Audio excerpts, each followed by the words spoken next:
बिहार की सियासत का वो पता जो पिछले 2 दशक से सत्ता का पावर सेंटर रहा, जहां से बिहार की किस्मत के फैसले लिखे गए और जहां से आरजेडी का पूरा कुनबा चलता रहा, अब उस 10 सर्कुलर रोड की पहचान बदलने वाली है।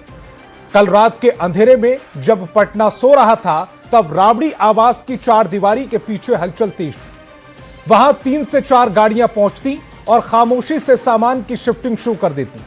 पिकअप वैन में लादकर सालों की यादें और कुछ सामान को बाहर निकाला गया।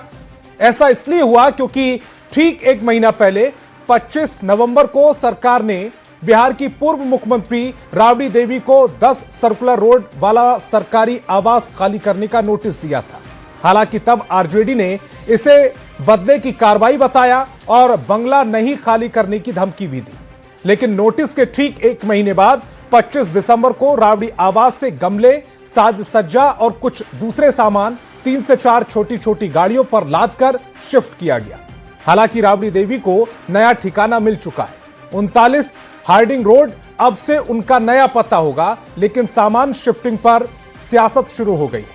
आरजेडी इसे लालू परिवार का अपमान बता रही है, तो कांग्रेस बदले की कार्रवाई कह रही है। जबकि सत्ता पक्ष का कहना है कि विपक्ष मामले को बेवजह तूल दे रहा है। यह शिफ्टिंग पहले भी हो चुकी है और अब कोई नई बात नहीं। आज इसी मुद्दे पर करेंगे बहस, पूछेंगे राबड़ी के बंगले पर किचकिच क्यों हो रही है। कुछ रिएक्शन सुनवाते हैं सबसे पहले। लेकिन सरकार जिस तरह से अपमानित करना चाह रही है आदरणीय लालू प्रसाद जी, श्रीमती राबड़ी देवी जी को, संयुक्त बिहार के, जब झारखंड भी साथ था उस समय के माननीय मुख्यमंत्री रहे हैं, जननेता हैं, सरकार जासूसी करवा रही है श्रीमती राबड़ी देवी जी के आवास का, ये सब चलने वाला नहीं है। लंबे समय तक रहे। एक्चुअली में हमको लगता है कि मकान खाली करने में हर आदमी अपनी सहूलियत से करता है। ऐसा है कि कोई लोग शाम में नेचुरली लोगों को लगता है कि घर खाली हो रहा है तो अपना सामान देखना, क्योंकि ट्रैफिक बड़े गाड़ियों को ले जाने में दिन में रोकता होगा। इस सब पर कब ले गए नहीं ले गए, इस सब पर राजनीति नहीं होना चाहिए। आपको उनको नोटिस मिला, अपनी सहूलियत से ले जाए। तो सीधे आज के सवालों पर आते। रात के अंधेरे में सामान शिफ्टिंग क्यों की गई? सबसे पहला सवाल, रात के अंधेरे को ही सामान शिफ्टिंग के लिए क्यों चुना गया? क्या 10 सर्कुलर रोड का युग खत्म हुआ है? नए बंगले से क्या सियासत बदल जाएगी? सवाल यह भी पूछेंगे कि बंगला खाली कराना प्रशासनिक प्रक्रिया है या राजनीति है? राबड़ी के बंगले पर किचकिच क्यों हो रही है? चलिए मेहमानों से आपका परिचय कराते हैं। सत्ता पक्ष से हमारे साथ जेडीयू से महेश दास और बीजेपी से प्रीति शेखर जी जुड़ रहे, तो वहीं विपक्ष से आरजेडी से अरुण यादव और कांग्रेस से असितनाथ तिवारी जी जुड़ रहे। इसके अलावा राजनीतिक विश्लेषक डॉक्टर संजय कुमार जी भी इस डिबेट का हिस्सा है। सभी मेहमानों का बहुत बहुत स्वागत। मेरा पहला सवाल, चूंकि मैं सवाल तो अरुण जी से पूछना चाह रहा था, वो मेरे साथ अभी जुड़े नहीं है। महेश दास जी, ये जो आप पर आरोप लग रहा है कि आप राबड़ी देवी जी का जो आवास था 10 सर्कुलर रोड, अब तो उसका पता बदल गया है, ये आपकी बदले की कार्रवाई बताई जा रही है। विपक्ष की ओर से कहा जा रहा है कि आप बदले की सियासत कर रहे हैं। देखिए संतोष जी, ये बदलाव समझे, ये लोग अपने आप को मालिक समझते हैं, लेकिन जनता मालिक जिसको बनाती है और जो कानूनी प्रक्रिया है उस प्रक्रिया के तहत उनको भी नेता विपक्ष के हैसियत से बंगला तो अलॉट किया ही गया है, इसमें कहां दिक्कत है। अब पहले वो पूर्व मुख्यमंत्री को भी बंगला अलॉट हुआ करता था, लेकिन यही लोग कोर्ट गए और कोर्ट ने ही निर्णय दे दिया कि अब पूर्व मुख्यमंत्रियों को बंगला नहीं दिया जाएगा। तो उसी आधार पे भवन निर्माण विभाग ने इनको नेता प्रतिपक्ष का जो पद है उस हैसियत से इनको 39 नंबर बंगला हार्डिंग रोड में इनको अलॉट कर दिया गया है। तो इसमें क्या दिक्कत है? अरे भाई, इसमें सियासत का कहां जगह है? और 10 सर्कुलर वाला जो बंगला है, जो मौजूदा बंगला है, और जो नया बंगला आपने अलॉट किया है, उन दोनों में फर्क क्या है? जो आपने नया अलॉट किया है उसकी जगह यही रहने देते, ये भी तो हो सकता था। नहीं, देखिए, ये तो विभाग का प्रक्रिया है अब विभाग ने उनको दूसरा बंगला अलॉट कर दिया, तो इसमें इनको क्या दिक्कत है कि यही बंगला क्यों चाहिए इनको? 39 नंबर बंगला में क्या दिक्कत है इनको? इससे ये लोग सिर्फ सियासत करना चाहते हैं हर एक चीज को। उनके पास अपने इसीलिए तर्क जनता हैं। ने इन उन्होंने लोगों 20 साल का से ये स्थिति, उन्होंने 20 साल से इसी बंगले में रहे, उनकी बहुत सारी यादें हैं। उन्होंने अपने बच्चों को बढ़ता हुआ देखा है इस बंगले में। उन्होंने अपनी सियासत को फलता फूलता, और उसके बाद जो इस समय का दौर चल रहा है उस दौर को भी देखा है इसी बंगले में। तो शायद उनकी यादें हैं। नहीं, संतोष जी, ये उनका पर्सनल बंगला तो है नहीं, ये पर्सनल प्रॉपर्टी तो थी नहीं, ये तो पब्लिक की प्रॉपर्टी है। आज ना कल तो इनको खाली करना ही था। तो ये एक प्रोसेस के तहत इनको खाली कराया जा रहा है। इसमें विभाग ने इनको दूसरा बंगला अलॉट कर दिया। इसमें अब आप कहिएगा कि मेरी यादें थी, तो ये किसी का पर्सनल प्रॉपर्टी तो है नहीं। जिसको आज मिला है उसको कल खाली ही करना है। अगर वो पद पे नहीं रहेंगे तो उनको खाली ही करना है।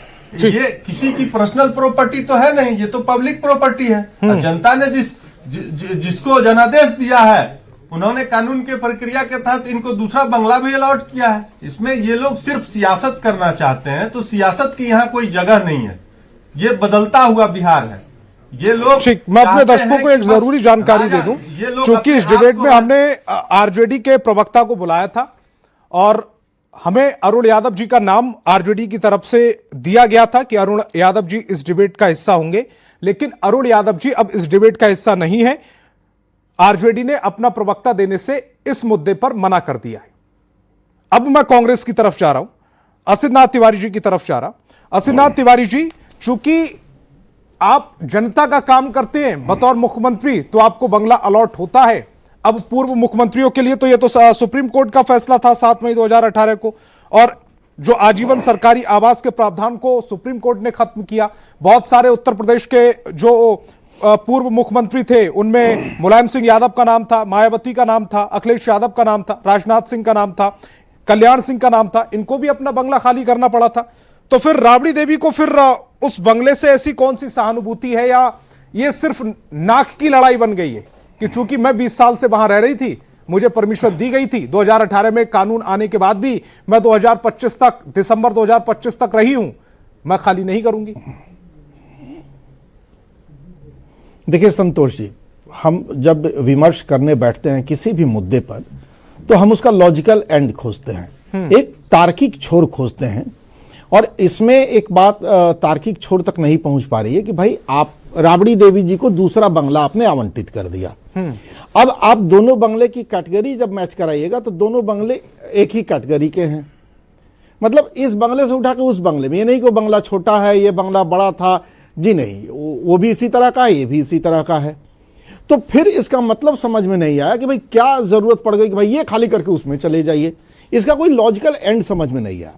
अब रही बात कि हम 20 साल से इसमें रह रहे, इस तर्क से मैं सहमत नहीं हूं।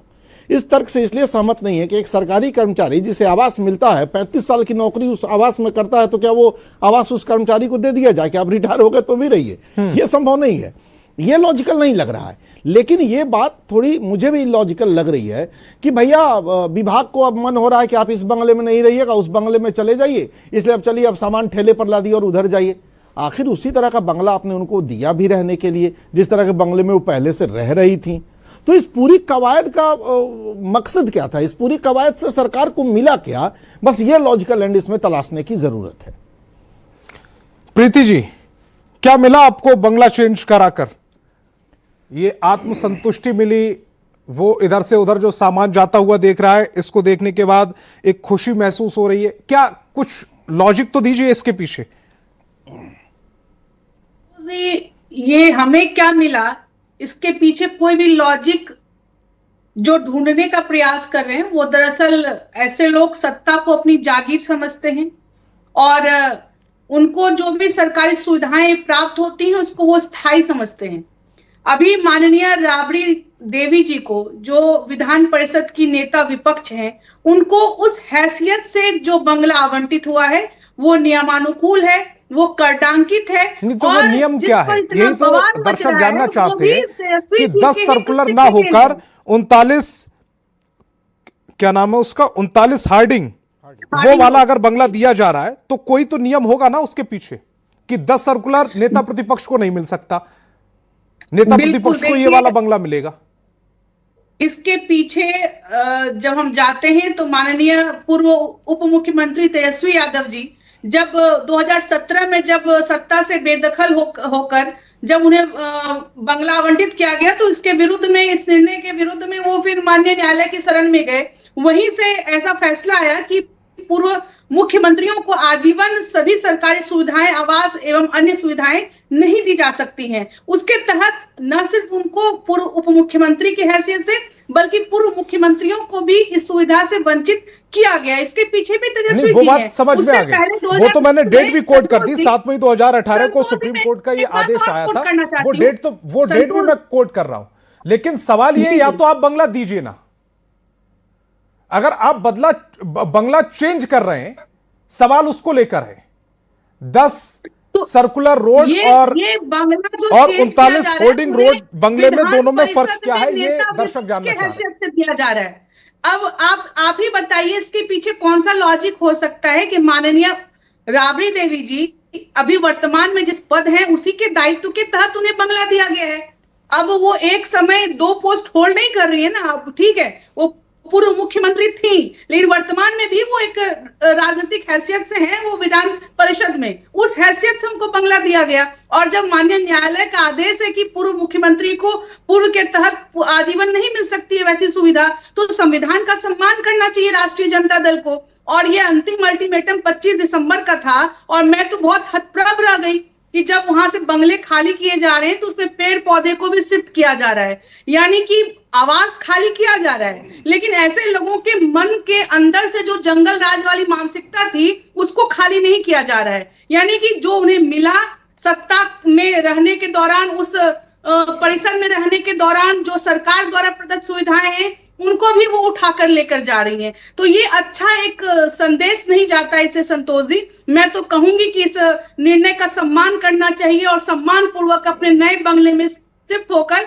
वो अपना वहां से अपना कार्यभार संभालें और जनता को एक उचित संदेश दें, क्योंकि कानून सबके लिए बराबर है। वो नेता है, उनके लिए अलग कानून, आम लोगों के लिए अलग कानून नहीं हो सकता है। तो मैं तो विनम्रता पूर्वक कहना चाहूंगी कि राष्ट्रीय जनता दल के जो नेता हैं, उनके पार्टी के प्रदेश के अध्यक्ष कह रहे थे कि अगर वो खाली हुआ तो फिर बहुत बवाल मचेगा, खाली होने ही नहीं दिया जाएगा। तो ऐसी सभी मानसिकता को दरकिनार रखें और लोकतंत्र का सम्मान करें। जिस नियम के तहत उनको बंगला आवंटित हुआ है वो कहीं खुद से मैनिपुलेट किया हुआ नहीं है। कि वो नियम क्या है, वही नियम जिस नियम के तहत बंगला आवंटित किया है। मैं डॉक्टर संजय जी की तरफ जा रहा हूं, आपको वो नियम समझ में आ रहा हो तो डॉक्टर संजय जी उस पर भी प्रकाश डालिए। और ये जो लड़ाई चल रही है वो बंगले की मोह या प्रशासनिक प्रक्रिया या फिर राजनीति, इसको क्या नाम दिया जाए? नहीं, इसको 2-3 तरीके से देखने की जरूरत है। और 2-3 तरीके से जब आप चीजों को देखेंगे तो पहली बात तो कि जब फैसला हुआ गया, ठीक है, वो 5 देश रत्न मार्ग में जब तेजस्वी जी रहते थे और बाद में गठबंधन बदल गया और जब उन्होंने कहा कि भाई ये इसमें ही हम रहना चाहते हैं, तो उप मुख्यमंत्री के आवास के तौर पर जो एपी शाही जी और अंजना मिश्रा जी का जो बेंच था, उस समय मुख्य न्यायाधीश थे यहाँ, तो उन्होंने स्पष्ट कहा था कि भाई भवन निर्माण विभाग से पूरा उन्होंने मांगा कि जरा इन डिटेल्स दीजिए। और उसमें उनको पता चला कि 2010 में नियमावली बदली गई है। और नियमावली क्या बदली गई थी कि जो पूर्व मुख्यमंत्री होंगे उनको आजीवन आवास, सुरक्षाकर्मी, स्टाफ की सुविधा होगी। उसमें जीताराम मांझी थे, राबड़ी जी थी, उसमें जगन्नाथ मिश्रा थे, उसमें सतीश प्रसाद सिंह जी थे। और उस समय उन्होंने कहा कि नहीं, ये असंवैधानिक है। और ये प्रक्रिया के तहत ही उस समय चीजें स्पष्ट हो गई थी कि नहीं, ऐसा नहीं होगा कि कोई पूर्व में है और उसमें वर्तमान की सुविधा उनको मिलते रहेगी, ऐसा कुछ नहीं है। लेकिन सवाल दूसरी तरफ है। सवाल जो अभी आपने कहा कि फर्क क्या है, भाई आप क्रमांकित करते हैं ना कि ये बंगला डिप्टी सीएम का होगा, ये बंगला स्पीकर का होगा, कोई क्रमांकित कर देते कि ये बंगला जो है वो लीडर ऑफ अपोजिशन का होगा, विपक्ष के नेता का बंगला होगा। और विपक्ष के नेता के तौर पर तो तेजस्वी जी हैं, 10 सर्कुलर बंगला अगर विपक्ष के नेता के तौर पर ही क्रमांकित, ऐसा मैं नहीं कह रहा हूं, ये मगनीलाल मंडल जी कह रहे हैं जो इनके राजद के प्रदेश अध्यक्ष हैं, कि अगर क्रमांकित ही करना है तो एक नेता जो लीडर ऑफ अपोजिशन है उनके नाम पर आवंटित कर दीजिए। 10 सर्कुलर से 39 हार्डिंग रोड की जो बात हो रही है, ठीक है, ये भवन निर्माण विभाग के क्षेत्राधिकार में आता है, लेकिन क्रमांकित तो आप कर ही सकते हैं जिसमें किसी भी नियमों का ये नहीं होगा। तो शायद भवन निर्माण विभाग ने उसको इस तरह से नहीं किया, और वो जो उसी का हवाला देते हुए उनको कहा गया कि नहीं आप इस बंगले में नहीं, आप वहां पर जाकर के शिफ्ट कर जाइए। तो नियम दोनों तरफ हैं, ये नियम के तहत ही है, और नियम के तहत जो चीजें होंगी वो उसके अनुसार तो खाली करना पड़ेगा, इसमें कहाँ कोई दिक्कत है। भवन निर्माण विभाग, सरकार अगर वो आदेश करती है कि नहीं ये तो पूर्व मुख्यमंत्री के नाम से ये बंगला आवंटित था लेकिन उस तरह की सुविधाएं अब आपको नहीं दी जाएगी, तो फिर आपको ये आवास जो है वो आपको आवंटित किया जाता है, तो वहां जाना होगा। जिस नियम के बारे में आप जानना चाह रहे थे, पूछना चाह रहे थे कि नियम क्या है, लेकिन फिर एक सवाल है, ये नियम तो जब जिस समय आदेश जारी हुआ था उस समय हुआ था, फिर ये चीजें 2025 में ऐसा क्यों हुआ?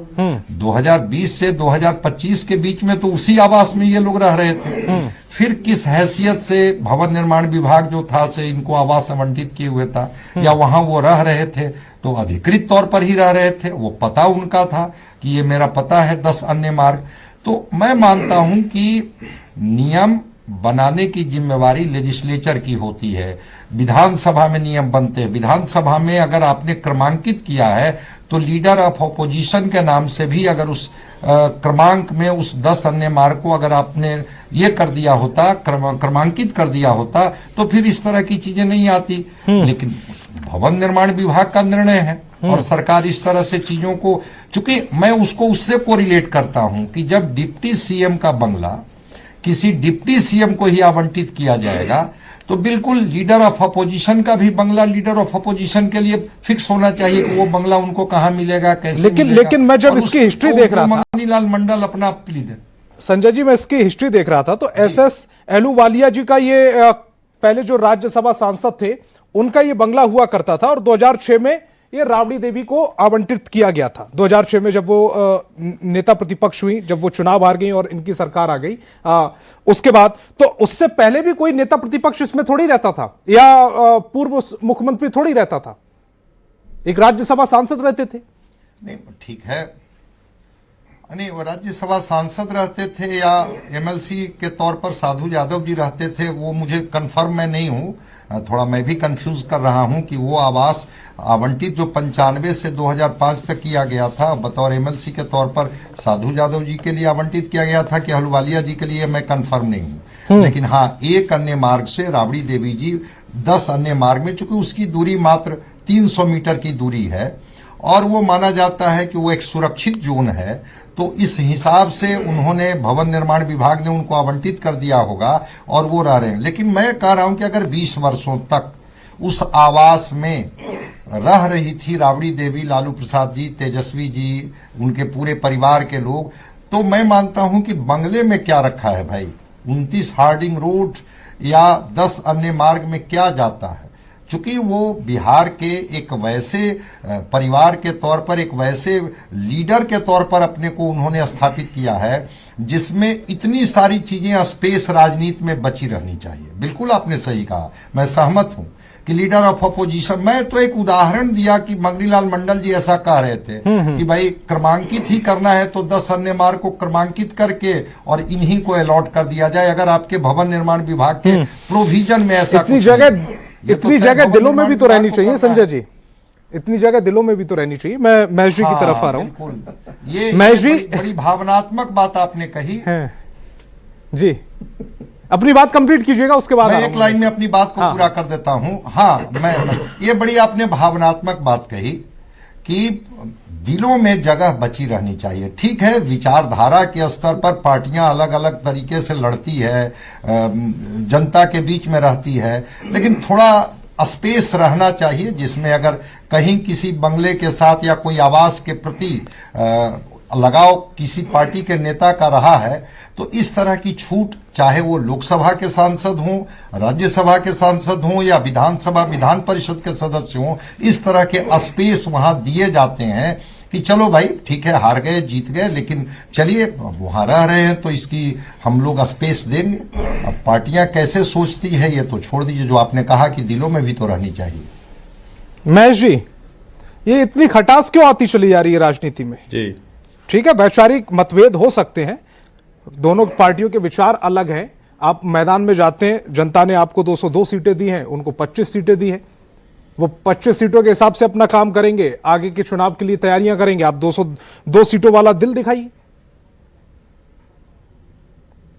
निश्चित तौर पे देखिए, लालू प्रसाद यादव जी और आदरणीय नीतीश कुमार जी में जो बड़े भाई और छोटे भाई का संबंध है, ये सब लोग जानते हैं। इसमें हम लोग वैचारिक तौर पे ही जब फील्ड में जाते हैं तो पार्टी के आधार पे ही लड़ाई होती है, कोई पर्सनल लड़ाई नहीं होती है। लेकिन जिस तरीके से लीडर ऑफ अपोजिशन के लिए आप देखिए कि विधानसभा में जो लीडर ऑफ अपोजिशन होते हैं उनके लिए 1 नंबर पोलो रोड पहले से आवंटित है, और जो 10 नंबर सर्कुलर रोड की आप चर्चा कर रहे थे, इसमें पूर्व मुख्यमंत्री के हैसियत से आदरणीय राबड़ी देवी जी रह रही थी। तो आप समझिए कि उसके लिए भी जो आप अंकित करने का जो बात कर रहे हैं, तो उस अंकित करने में भी तो आप समझिए कि वो 39 नंबर हार्डिंग रोड कहीं न कहीं बिहार विधान परिषद में जो लीडर ऑफ अपोजिशन होंगे उनके लिए भी तो आवंटित कर ही दिया गया है। अगर आप किसी को इतना ही ज्यादा मोह हो गया है किसी बंगला से, तो ये तो जनता तय करती है ना, और ये जो रूल और रेगुलेशन है वो तय करता है, विभाग तय करता है। इसको महेश जी ऐसे भी तो देखा जा सकता है, बदले की भावना है तो हमें नहीं मकान लगता और है घर में कि इस दरअसल तरीके फर्क का हो कोई जाता है। राजनीति का कोई कहीं जगह है। हम तो सब बाहर रहने वाले लोग हैं। मकान और घर में दरअसल फर्क हो जाता है। मकान होता है जो आपने दीवार खड़ी कर ली, उससे बन गया मकान। घर जब आप उसमें इमोशंस डाल देते हैं, जब आप उसमें समय बिताते हैं, जब आपकी यादें होती हैं, तो वो घर बन जाता है। शायद उनके लिए वो घर बन गया, उनकी यादें हैं। देखिए राजनीति में इस तरीके के आप जो पब्लिक प्रॉपर्टी है उसमें आप दिल बसा लेंगे तो शायद आगे जनता के दिल में भी आपका जगह होता, तब तो जनता तो आपको आपके पक्ष में जनादेश दिया नहीं है। तो ये तो जनता का जनादेश के कारण और उसके आशीर्वाद से ना आपको बंगला अलॉट था। आप समझते हैं कि आप उसका उम्मीद ये कर लेते हैं कि हमको दिल उस मकान से लग गया है, तो ये कहां संभव है? ये उनकी पर्सनल प्रॉपर्टी तो थी नहीं, या उनको कोई बाहर कर दिया। ये तो एक नियम संगत तरीके से उनको दूसरा बंगला भी अलॉट कर दिया गया लीडर ऑफ अपोजिशन के तहत। तो इसमें अगर कहीं से ये राजनीति करना चाहते हैं तो हमें नहीं लगता है कि इसमें कहीं कोई राजनीति की जगह है। जहां जिसको जो अलॉट होता है, इससे पहले भी कई लोग बदले हैं बंगला, ऐसा नहीं है कि ये पहली बार कोई बदल रहे हैं। तो इसमें अगर इनको इतनी दिक्कत हो रही है तो मुझे नहीं पता कि क्यों इतनी दिक्कत हो रही है इन लोगों को। ये पब्लिक प्रॉपर्टी है भाई, ये किसी का अपना पर्सनल प्रॉपर्टी नहीं है। जो आज आया है हो सकता है कल जाना ही होगा। असित जी परमानेंट नहीं रह सकता है। असित जी, चूंकि सरकारी बंगला था तो एक दिन तो खाली करना ही था। वो कल करते उससे बढ़िया आज कर रहे हैं। तो फिर इस पर इतना भावात्मक होकर सोचने की क्या जरूरत थी? आरजेडी कार्यकर्ताओं को, नेताओं को बदले की राजनीति की सुगबुगाहट या बू कहां से आ रही है? देखिए, ये तो मैंने शुरू में ही कह दिया था कि भाई इस तरह से तो सरकारी कर्मचारी भी ये क्लेम करने लगेगा कि 35 साल में इस मकान में रहा और यहीं बाल बच्चा पैदा हुए तो ये मेरा हो जाएगा। ऐसा नहीं होता है। रिटायर होने के बाद तो छोड़ना ही पड़ता है। तो ये बात ठीक है, भावनात्मक लगाव उनको हो गया है, लेकिन एक न एक दिन तो छोड़ना था।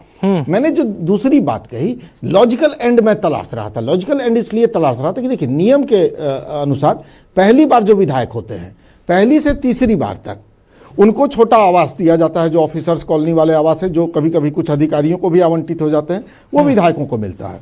जो मंत्री हो जाते हैं तो उनके आवास की कैटेगरी बदल जाती है। 3 बार से अधिक जो सदन का सदस्य हो जाते हैं उन्हें बड़ा बंगलो दिया जाता है। 3 बार से अधिक जो मंत्री हो जाते हैं उनका बंगलो भी बहुत बड़ा मिलता है। तो ये नियम है। अब ये जो बंगलो बदला गया है ना, दोनों एक ही कैटेगरी के हैं। मैं इसलिए आश्चर्यचकित हूं कि भैया आपने उससे कोई नीचे वाली कैटेगरी का बंगला उन्हें दे दिया होता तो बात समझ में आती कि चलो वो डिजर्व कर रही है, तो आपने नेता प्रतिपक्ष के लिए उसी तरह का बंगला तय किया होगा। नेता प्रतिपक्ष और सीएम का बंगलो एक कैटेगरी का होता है। कैबिनेट मिनिस्टर और नेता प्रतिपक्ष का बंगलो जो होता है बिहार में नियम के मुताबिक एक ही तरह का होता है। उसमें बहुत, हालांकि भवन निर्माण विभाग इसमें कई बार दरिया दिल्ली दिखाता है, कई बार नए विधायकों को भी बड़ा बंगलो कहीं कहीं मिल जाता है, तो उसके कारण सुरक्षा या कुछ और बता दिए जाते हैं और उनको आवंटित किया जाता रहा है बिहार में। ऐसा नहीं है कि ऐसा नहीं होता रहा है। मैं लॉजिकल एंड खोज रहा हूं कि सेम बंगलो आपने दिया, बस जगह आपने बदल दी, यहां से उठा के वहां कर दिया, तो इसका कोई लॉजिकल एंड समझ में नहीं आया। बस नहीं, तो जो जगह बदलने, जो जगह बदली गई है, यानी कि जो पता बदल दिया गया है, उस पता बदलने को आप क्या, आपकी नजर में वो क्या लग रहा है? कांग्रेस का उस पर स्टैंड क्या है कि वो राजनीति से प्रेरित है? इसमें देखिए क्या है संतोष जी, हाँ। संतोष जी इसमें क्या है मैं बता रहा हूं। जैसे मुख्यमंत्री के हाथ में पूरा अधिकार है कि भाई वो कैबिनेट का गठन करे, वो मंत्रिमंडल का गठन करे, वो विभागों का बंटवारा करे। अब मुख्यमंत्री हर 7-8 महीने पर मंत्री का विभाग बदल दे तो वो मंत्री ना विभाग समझ पाएगा ना काम कर पाएगा। एक तरह से डिस्टर्ब करना हुआ पूरी कैबिनेट को, पूरी सरकार को। आपने कुछ हासिल नहीं किया। उनका बंगलो अगर आपने एड्रेस बदल दिया तो इससे आपने कुछ हासिल नहीं किया। स्टेट ने भी कुछ हासिल नहीं किया, राज्य को भी इससे कुछ नहीं मिला, सरकार को भी इससे कुछ नहीं मिला। ऐसा नहीं है कि वो बंगलो आप किसी और को जिसको देने जा रहे हैं, तो जो बंगला नया इनको दिया वो भी आप उनको दे सकते हैं, क्योंकि वो भी बंगला इसी तरह का है, इससे अलग वो नहीं है। मतलब कुल मिला जुला के ठीक है, आपको राइट है, आपने बदल दिया। और मैं राबड़ी देवी जी से, उनके पूरे परिवार से भी कहूंगा कि भाई सरकारी बंगलों से इतना माया मोह भी नहीं करना चाहिए, वो आपका अस्थायी तो है नहीं।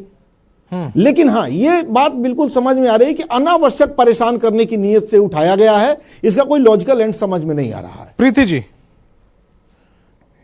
देखिए संतोष जी, नाम राबड़ी देवी जी का बहुत बड़ा हो सकता है, लेकिन उतना भी बड़ा नहीं है जितना बड़ा हमारे संविधान के द्वारा प्रदत्त नियम होते हैं। तो नियम बड़ा होता है, कोई व्यक्ति, उसका नाम, उसका पद उतना बड़ा नहीं होता जितना बड़ा नियम होता है। तो नियम से चलना, कायदे से चलना, यही हमारे आम नागरिक का कर्तव्य है। वो तो हमारी माननीय विपक्ष की नेता है विधान परिषद में, तो उनको नियम फॉलो करना चाहिए। एक बात चर्चा के क्रम में आई भावनात्मक रूप से, अभी अभी आपने देखा होगा कि आदरणीय प्रियंका गांधी जी ने अपनी कुछ समस्या को लेकर आदरणीय नितिन गडकरी जी से कुछ बातों को रखा और कितने पोलाइट वे में उन्होंने उनको समय दिया, उनकी सभी जो क्वेरीज थे उनको सामने वो रख पाई और बहुत ही अच्छे माहौल में उसको निपटाया गया। यानी कि इतना संवाद, इतना व्यवहार होना चाहिए कि हम अपनी बातों को रख सकें। लेकिन ये क्या कि हम बंगला खाली ही नहीं करेंगे, चाहे कुछ हो जाए। माननीय प्रदेश अध्यक्ष राष्ट्रीय जनता दल का बयान देख लीजिए आप, उनके राजद के कई नेताओं का बयान देख लीजिए आप, कि उनका कहना है कि नहीं, नियम को हम नहीं मानेंगे, जैसा कि जंगल राज में होता था,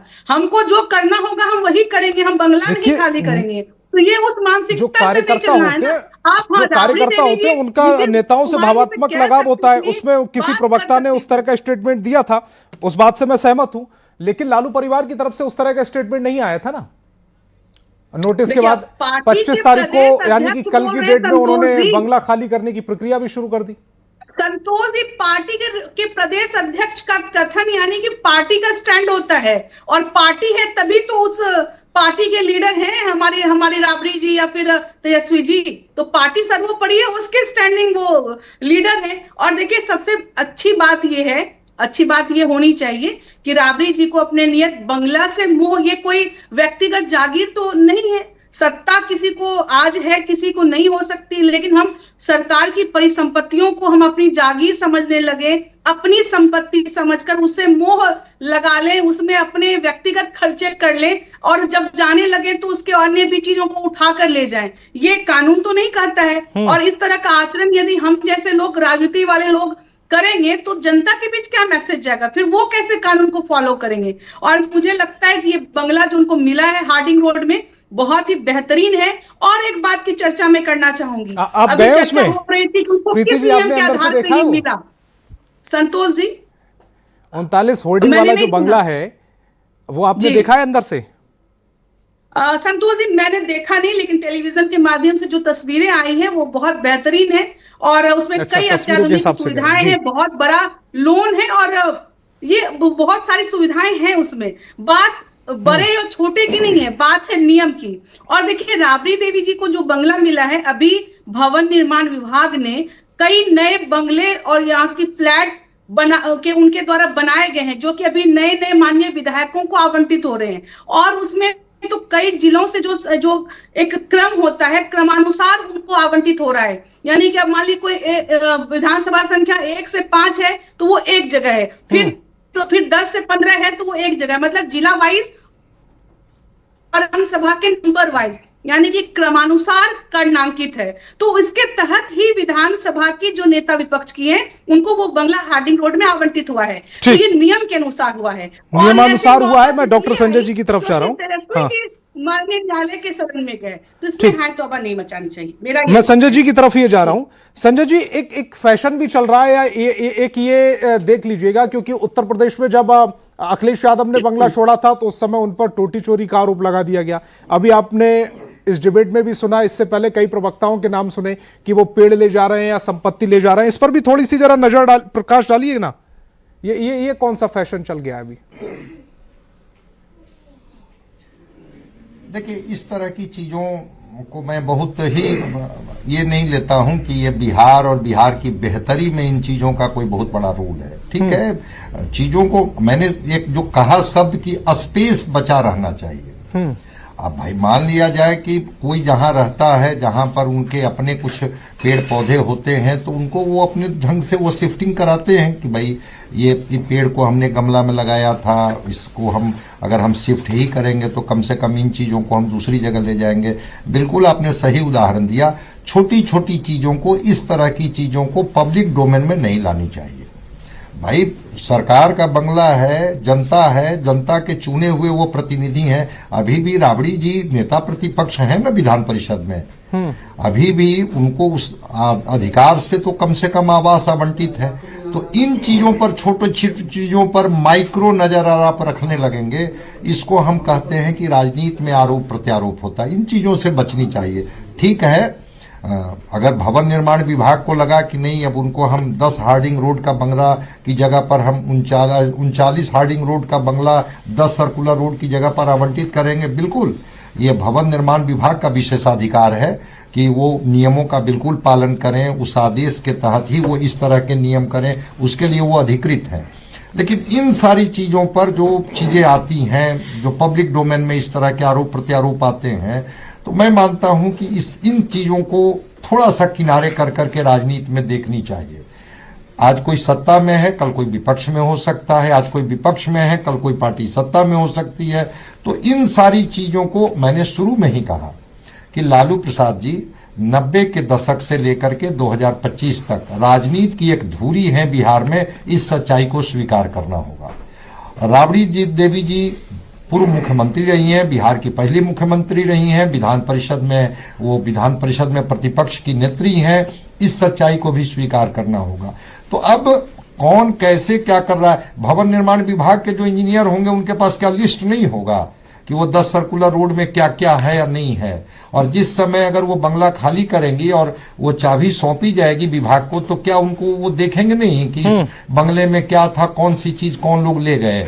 ऐसा कुछ नहीं है। मैं मानता हूं कि इन सारी चीजों से सत्ता पक्ष को भी बचनी चाहिए, स्पेस बची रहनी चाहिए। बिहार की बेहतरी के लिए आप बहुत कुछ जो आप कर रहे हैं उसको सामने पब्लिक डोमेन में लाइए ना, कि हम बदलते हुए बिहार की तस्वीर हम पेश कर रहे हैं। बदलते हुए बिहार की जो तस्वीर है उसको पेश करने की जरूरत है। और ये जो मामला भी चल रहा है इसको ज्यादा ही तूल देने की जो कोशिश की जा रही है वो भी ज्यादा ठीक नहीं है। तमाम मेहमान मेरे साथ जुड़े, आपका बहुत बहुत शुक्रिया। और आरजेडी की ओर से आज प्रवक्ता ना भेजा जाना, यह भी अपने आप में अचरज की बात है। खैर, आगे बढ़ेंगे। आगे देखिए सिटी 62 मेरे साथ।